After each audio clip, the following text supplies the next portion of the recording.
Hey everyone, so I just wanted to put out a video and let you know about the upcoming summer semester for the group classes. It's something I'm really excited about, and I just wanted to tell you about each class. So part of the reason why I never give extreme specifics when I'm talking about the upcoming group classes is a couple of reasons. One is I don't want to use terminology ahead of the fact of you learning it, and then you're just wondering what this word or this term means.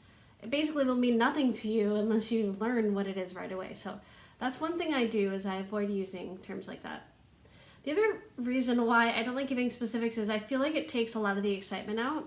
Maybe you're a person that doesn't like surprises, but you know, there's something to be said about knowing every single little detail. I feel like that does kill the excitement a little bit. So in an effort to take those two factors off the table, I am going to tell you about the upcoming semesters. So the first one is the beginner semester, and this is a class that people who have done the absolute beginner class should do next. So what we're going to learn is the G string, because we haven't learned that one yet. And then we're going to, of course, learn the E string. And what we're going to do is we're going to learn 3 more scales, but the last one is going to be very, very important. The reason why it's very important is because as violinists, we don't see, obviously, where the white keys on the piano are. And a pianist does see them, so that makes their job a lot easier in terms of understanding how the notes fit together. So we haven't learned those yet, and in doing so, we're going to learn the notes in between the tapes on your fingerboard. I don't have any tapes on my fingerboard, but if I did, this finger would be in between 2 tapes right now. But so we're going to learn those special notes, and then after a while, they're not going to be so special anymore, and they're all just going to become notes that you now know. So that's really exciting, because what that does is it lets you know, it sets you up to learn every single note on the instrument, which is what the next class is going to learn. So the next class that we're going to talk about is the late beginner class. So the late beginner class are students that just did the beginner class, or if you haven't played violin in a while, it means that you can comfortably play a couple of scales, probably a major scale, and you know things like slurring the bow, where you put more than one note on the bow, which, by the way, is something the beginners will learn. You know a few things you can do with the bow.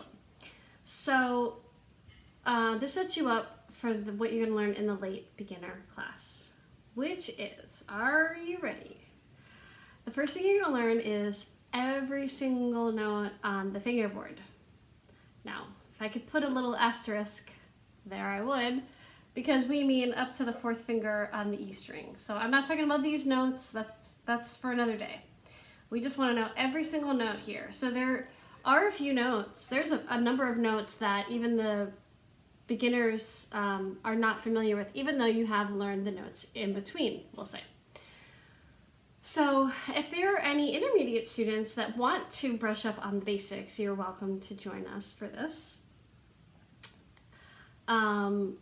And because we're going to know every single note on the fingerboard, that sets us up to be able to start learning all of the important scales. I mean, I'm tricking you when I say that, because all the scales are important, but you're not going to learn every single scale in the late beginner class. There's not enough time. But you are going to learn the scale that has no sharps and flats. You're going to learn the scale that has 1 sharp. You're going to learn about flats, because we haven't talked about that yet, like a B flat. And because you're going to know about flats, you're going to know how to do a scale that has 1 flat in it. And we're going to play something in each of those keys, and it's going to broaden your scope of what you can play significantly. Because once you start feeling comfortable in these realms, you can really start expanding. When you add a couple flats, you know, no big deal. And then we're going to learn something huge, which is called shifting. And that's when, instead of being here, we're up here, right? So we're going to be up here, we're not going to go crazy, but we are going to learn about it, okay? And that's going to set you up to be able to play the extended version of the scales that the orchestra members are going to play.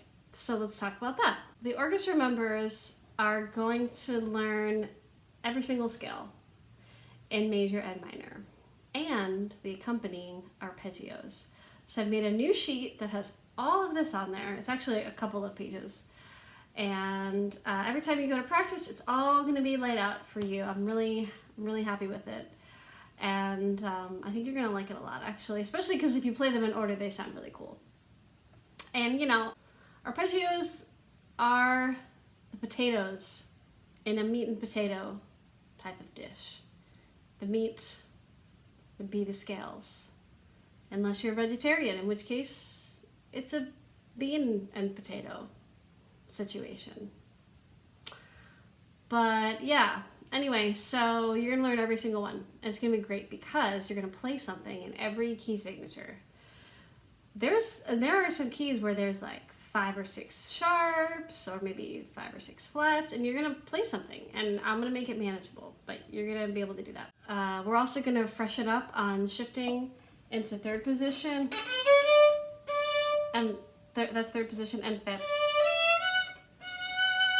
Because for some of the scales you do have to go into 5th position. And the other thing I have planned is I have a whole workout of how we're gonna really speed up your left hand. So I have specific BPM targets for every single week for you. And what we're gonna do is we're gonna play stuff really fast, and we're gonna do a lot of it on one bow so that you're forced to get all the notes in on a single bow. And if that's too easy for you, you can do it while shifting, but that's not required. So I have it all planned out in my mind and on paper, and I'm super excited about it. The summer is usually a time that I like to take to increase the technical level of skill of my students. Last summer we did technique intensive, and we did a lot about tone and the bow. And this time we're going to go a little bit more into the theoretical side with, you know, the scales and keys, and then also the fast fingers. So I'm really excited about all of these classes, if you couldn't tell. And I just want to invite you to check them out on the website, nycviolinstudio.com, and see if you like them. And if they sound interesting, then go ahead and sign up and schedule yourself for all the classes. We're going to hold them on Zoom. If you are wondering, we are holding classes online. Maybe the option to come in person will develop, but for sure, the whole semester, all 10 weeks, it will be held online regardless. So everybody can definitely attend. And if you didn't already know, it's going to be that every student has an all-access pass. If your budget is tight, just go down the list of discounts that I've laid out for you on the group classes page, and you can choose whatever works for you, however much you can support the studio, great. And you know, I think we're all gonna have a great time. So I'm really excited to see you guys again. I miss you, and I look forward to hopefully meeting some new people as well. Now that we're online, we can, you know, share the violin love with really the whole world. So thanks for listening. If you stuck it out through this entire video, I applaud that, because this is a chatty video, you know? But thank you, and hopefully I'll see you soon.